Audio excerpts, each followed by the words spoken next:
प्रिय दर्शकों, नमस्कार। आज मैं आपको राहु और केतु से जुड़े कुछ महत्वपूर्ण और रोचक सूत्र बताने वाला हूँ। कुछ ऐसी जानकारी आपको देने वाला हूँ जिन्हें आप नहीं जानते होंगे।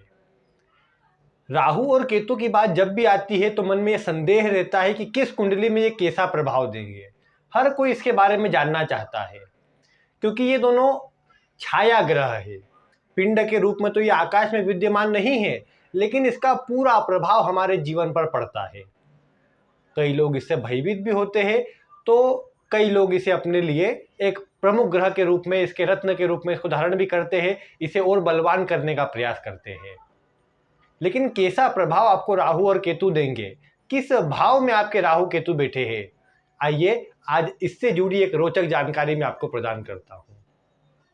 देखिए, राहु और केतु दोनों को ये बात तो आप जानते हैं कि भले ही केतु को ये कहा जाता है कि ये शुभ ग्रह है और अपने अच्छे प्रभाव देने वाला है, किंतु दोनों ही ग्रह को शुभ ग्रहों की श्रेणी में स्थान प्राप्त नहीं है। दोनों को ही पापक ग्रह की संज्ञा प्राप्त है और जो ग्रह इनसे जुड़ते हैं ये सभी ग्रह कोई न कोई दोष का निर्माण कर लेते हैं। ऐसे में आप अपनी कुंडली में एक बात ये देख पाएंगे कि जिस भी भाव में राहु या केतु बैठे होंगे, उस भाव से जुड़ी जो भी स्थिति है, जिसका भी विचार उस भाव से किया जाता है, आपको कहीं न कहीं उसमें कमी ही महसूस होगी, भले ही कितने ही बलवान और कितने ही मजबूत अवस्था में वो क्यों ना बैठे हो। उदाहरण के लिए मान लीजिए किसी व्यक्ति के चतुर्थ भाव में राहु या केतु में से कोई बैठा है। ये बात तय है कि उसे अच्छे सुख सुविधा होने के बाद भी उसमें कमी महसूस होगी और ऐसा व्यक्ति उसे और अधिक बढ़ाने का प्रयास करेगा, उसे और अधिक ज़्यादा से ज़्यादा प्राप्त करने का प्रयास करेगा। ये केवल सुख भाव की बात कर रहा हूँ, आप किसी भाव पर भी लागू कीजिए, यहाँ तक कि कुंडली के त्रिक भावों पर भी आप इनको लागू करके देख सकते हैं। जैसे छठे भाव में अगर किसी के राहु होंगे तो ये बात तय है कि ऐसे व्यक्ति के शत्रु आदि अधिक रहेंगे, लेकिन ऐसे व्यक्ति कुछ बिगाड़ नहीं पाएंगे, ये भी आप जानते हैं। लेकिन ऐसा व्यक्ति कहीं ना कहीं उनके प्रति भी एक उदासीनता का भाव रखेगा या कहीं ना कहीं संतुष्ट उनसे भी नहीं रहेगा। जैसे एक तो होता है पूरी तरह खत्म कर देने वाले शत्रु और एक होता है अपने आप सरेंडर कर देने वाले। यहाँ ऐसे व्यक्ति के साथ ऐसे शत्रु आदि अधिक रहेंगे जो दोनों ही नहीं कर पा रहे हैं, ना ही पूरी तरह अलग हो जा रहे हैं, ना ही ऐसे व्यक्ति को पूरी तरह अलग कर पा रहे हैं। तो ऐसा व्यक्ति उनसे ही जूझता रहता है जीवन भर, तो एक असंतुष्टि उनकी तरफ से बनी रहती है। तो ये बात आप देख पाएंगे। इसके अलावा एक और महत्वपूर्ण सूत्र राहु और केतु के विषय में आपको जानना चाहिए। राहु जिस भी भाव में बैठा हो, आप उस भाव को देखिए, उस भाव से किसी न किसी बात का विचार तो किया ही जाता होगा। जिस भाव में राहु बैठा है उस भाव से जिन चीजों का विचार किया जाता है, आपके पास वो कितनी ही बहुतायत मात्रा में क्यों ना हो जाए, लेकिन आप उसे और अधिक प्राप्त करने का प्रयास करेंगे। जैसे मान लीजिए किसी के द्वितीय भाव धन भाव में राहु बैठा हुआ है, ऐसे व्यक्ति के पास लाखों रुपए महीने वाली जो भी क्यों ना हो, व्यक्ति उसमें कभी संतुष्ट नहीं होगा और कुछ न कुछ तरीके से धन प्राप्त करने का विचार करेगा। यही बात आप लाभ भाव पर लागू करके देख सकते हैं।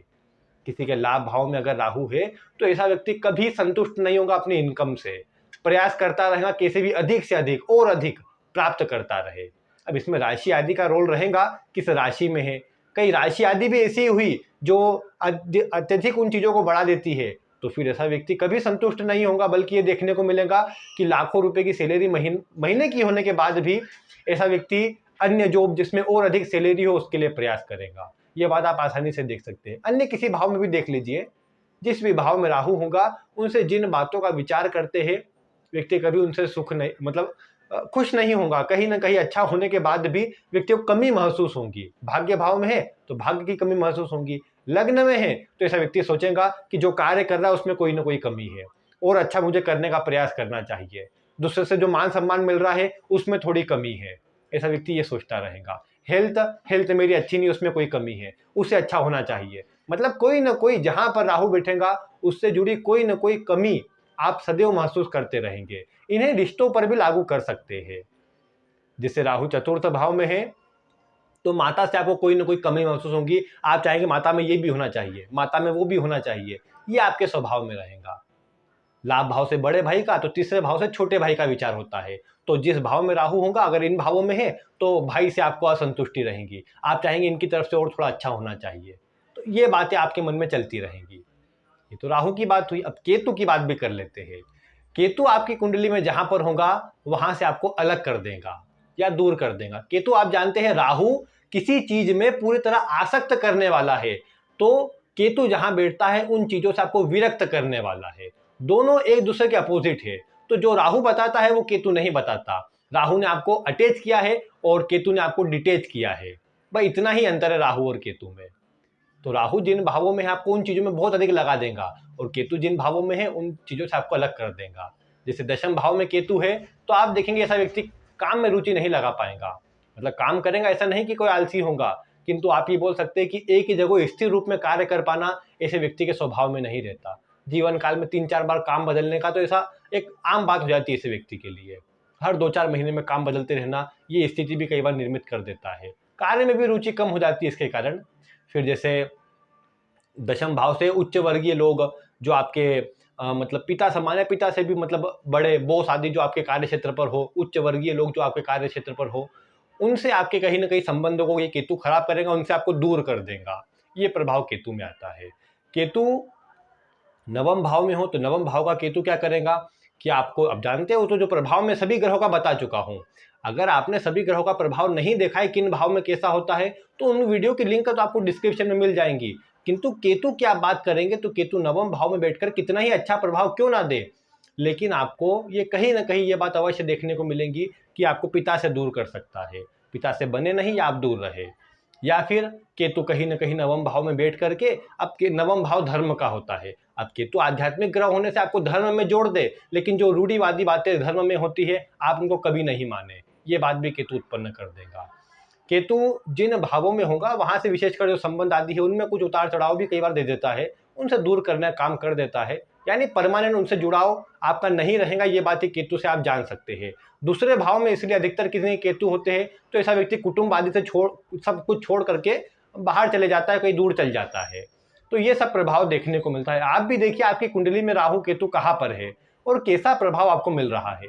आप किन चीजों से जुड़े हैं और किन चीजों से आप अलग हो गए हैं, दूर हो गए हैं, आप वीडियो में कमेंट करके बता सकते हैं। तो उम्मीद है आपको वीडियो पसंद आई होंगी। आप इसे लाइक करें, अन्य लोगों तक शेयर करें और ऐसी ही वीडियो देखने के लिए चैनल को सब्सक्राइब करें। आज की वीडियो में बस इतना ही। वीडियो देखने के लिए आपका बहुत बहुत धन्यवाद।